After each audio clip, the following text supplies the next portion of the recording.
Hi everyone, today I'm here with the notorious Posie Parker, and she's going to talk to us about her experience of being persecuted by the West Yorkshire Police for offensive tweets. So first off, I'm going to have to put these on. That's alright.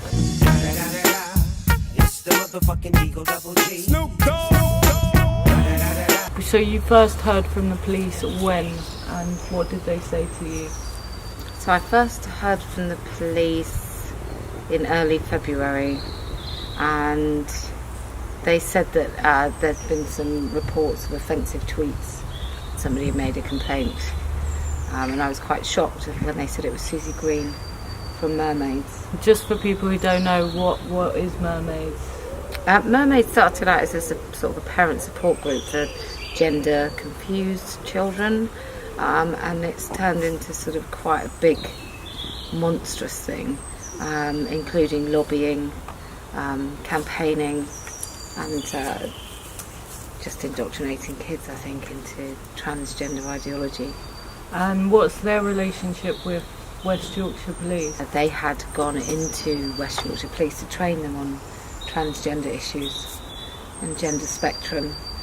And they, I think it's still on Twitter actually, one of the police tweeted it, which is how I know. It's a load of bodies, like the sort of stickman signs you'd see on toilet doors, and it starts with a curvy pink Barbie type thing, and it goes right up to a brown G.I. Joe, and the pink Barbie is you're definitely a girl, and the G.I. Joe is you're a boy, and then you've got non-binary stuff of yellow and green and so on in the middle. What's that have to do with police? You know, I've got a nice house. If there were some burglars downstairs and the police came, I'd want to know that the burglars were addressed correctly with their pronouns so they weren't misgendered.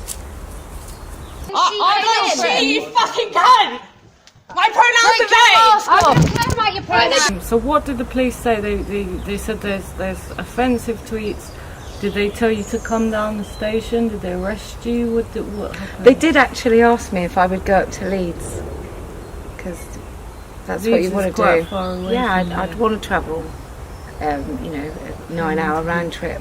And that's The police presumably shoot. because the police force in your area wouldn't have taken this kind of complaint seriously. No, I can't imagine they would. I can. There's a number of reasons I sort of think that they didn't send it to the local police force. None of them are good. But I understand from friends that it's commonplace for such low-level crime, even if there was a crime, which I don't believe there ever was, but for such low-level crime, you would just refer that on to the local police force, and they would question me. Yeah. It seems quite odd. Well, because it was tweets, it was written stuff. It wasn't like there was some like shaky evidence where they had to like look me in the eye and ask me if I was lying. So I'm assuming that you said no to their request to go to Leeds, did you? So what happened then? Well, they said, okay, we'll arrange an interview with you. And the guy was really friendly and chatty on the phone. Probably said a little bit too much. And he said it was a test case, and that there were a number of crimes they were looking to charge me with, and how it's probably really shocking. Oh, malicious communications, nuisance, public order, and hate speech, I think. But they also questioned me about conspiracy in the interview. Conspiracy to what? Well, they sort of alluded to the fact that I was working with Lily Maynard and Fourth Wave Now. Like, did I know them? Wow. And what's wrong with knowing them? I don't know. So they sent a bunch of West Yorkshire police to your area. Yep. And they had to stay in a hotel overnight? Yeah, they stayed in a hotel. But they also said that if I didn't attend the interview, then I would go on a wanted list. And the first time he said it, I said, "Oh, I'm always wanted. I'm on every wanted list." Thinking I know the feeling. And then he said, and it was light. And then after we asked for disclosure, after they sort of provided my solicitor with the evidence of like the charge, or what they would look to interview me about, they said wanted again, and he was far less friendly. He was really, really quiet and unfriendly. And I said, "What does wanted mean?" He said, "Well, it means if you try to leave the country, we'll arrest you. And if you drive and get pulled over on the road, we'll arrest you.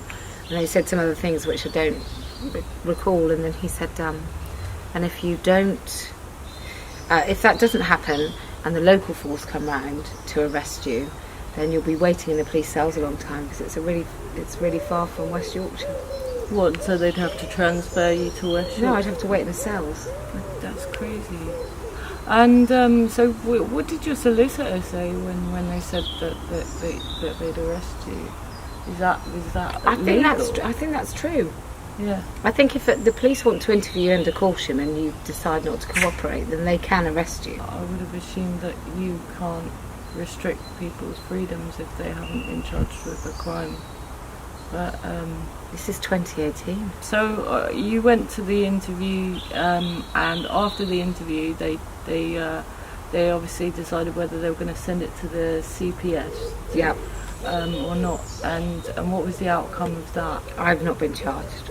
Okay. So they've decided not to proceed. Is it hanging over your head, or? Well, they have insinuated, and I don't know which way they have done this, but I have been told that they know I'm still very active on social media. Oh, so they're keeping an eye on you. I mean, what does that even mean?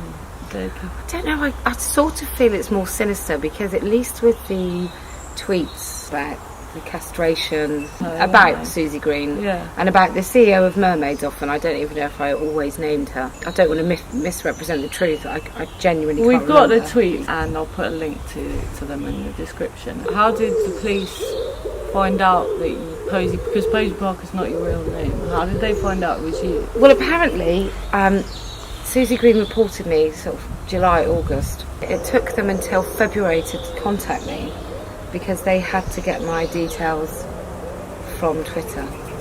Right, so Twitter didn't ask for a warrant or anything like that? I have no idea. I don't know why they gave my details to the British law enforcement. Yeah, I mean, because it's bizarre, because you trust the company with your details. And they've never notified, as far as I remember, they haven't notified me to say that anyone was looking at my tweets and they've released my details. So that's something to be aware of if you're using Twitter under an anonymous pseudonym. Yeah. So they're sort of keeping an eye on you, but they haven't decided to press charges. Yeah, they haven't, and because it's like a weird law that it relied on Susie Green to be grossly offensive. Yeah. I don't think I had to show intent. Yeah. Yeah, so the intent wasn't relevant, it was just... Well, maybe it was, I don't know. Well, they decide what your intent is apparently nowadays. I mean, we've seen this with the Countdown Killer. The Countdown Killer case, where he's been convicted and found guilty in court of making... Well, I don't know what the actual crime it is that he's been charged with. A gross offence, I would imagine. Was it? But Do you think the same? Yeah, the really interesting thing about him is, at first, there were loads of people, like virtue signalling, lefty, well-known comedians that were all like helping. And I think Ricky Gervais I'm not grouping in that group. I think he genuinely, his notion of free speech seems to be, you really can say anything, and you're allowed to say it, and you're allowed to be offended, and you're allowed to be offensive. However, some of these other guys, who I won't name, there's a couple of comedians that sort of supported him, and then I watched their support changed as right-wing, high-profile right-wing people, like Tommy Robinson came out and supported him. Yeah. But this was after, and as far as I am aware, the people on the right are more invested in free speech. Now that may be for really, really positive reasons. It might be negative. It depends whether you're right wing and you agree with them or whatever. Yeah. But Dankula then got completely tainted with this notion that he's right wing. Yeah. And therefore he sort of could retrospectively be blamed that his video that was supposed to be funny was actually part of his commentary because he was right wing. Yeah, when he doesn't do political commentary. No, really. I think it was just I think bad he's done taste. Yeah, it was just a bad taste video. But quite, his girlfriend. I mean, I'm not saying that I think anything that he did was funny. But I certainly don't think it was a recruitment video of any sort. I've seen it myself. I mean, I've got a pug. So yeah, there is a sort of weird phenomenon where the right has become sort of grabbed onto the whole free speech thing. Why do you think that you were singled out? Because there's a lot of people that are critical of Mermaids, on especially on Twitter. Why do you think your tweets were singled out? Why do you think you were singled out? I don't know. Sometimes I think it was maybe pin the tail on the non-binary donkey, and it was just potluck. Sometimes I think maybe they thought I was an easy target. I think the other people that were accused at the same time as me... Were they based in America? Yeah, so they said they couldn't find them. But also, those people are sort of clear activists belonging to organisations or having a real history of... one of the people speaks often about their daughter who was gender non-conforming and got rapid onset gender dysphoria. Yeah. So that would be a really poor person to target. Yeah. Because that's a mother of a daughter speaking mainly about her experience. Yeah. So I think I was just easy.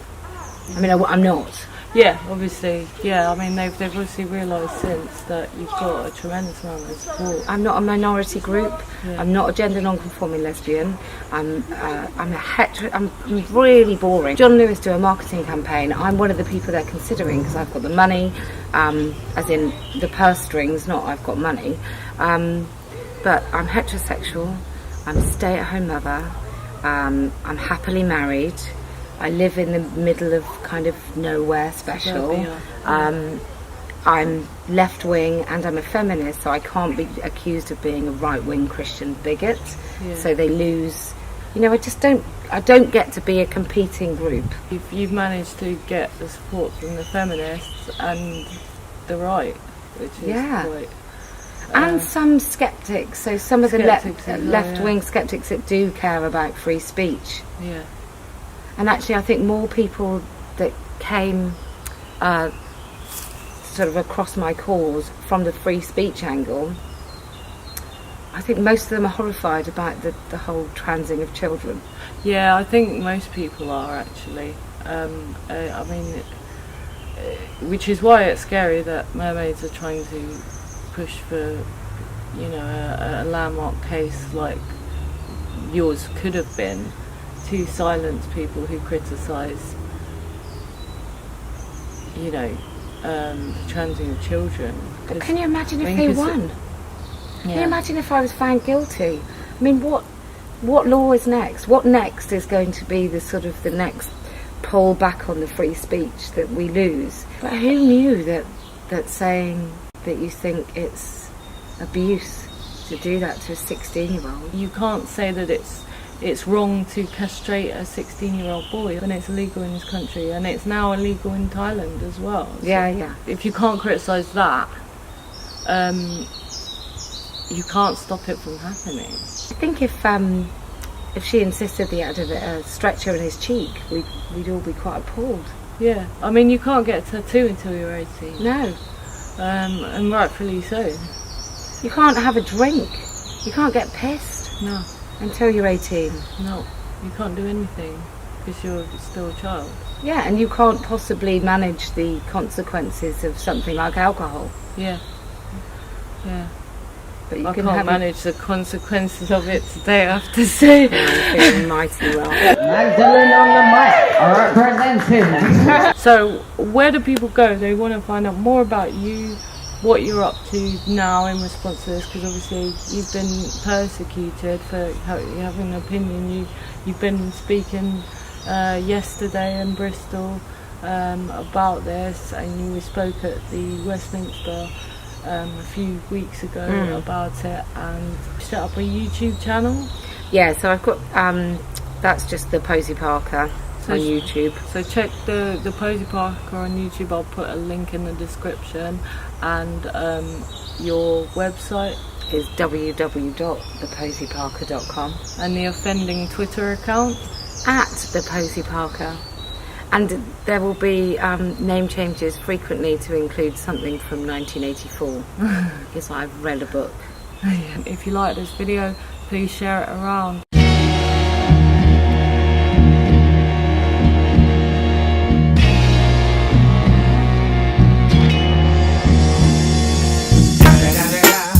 It's the motherfucking Eagle Double G. Snoop Dogg.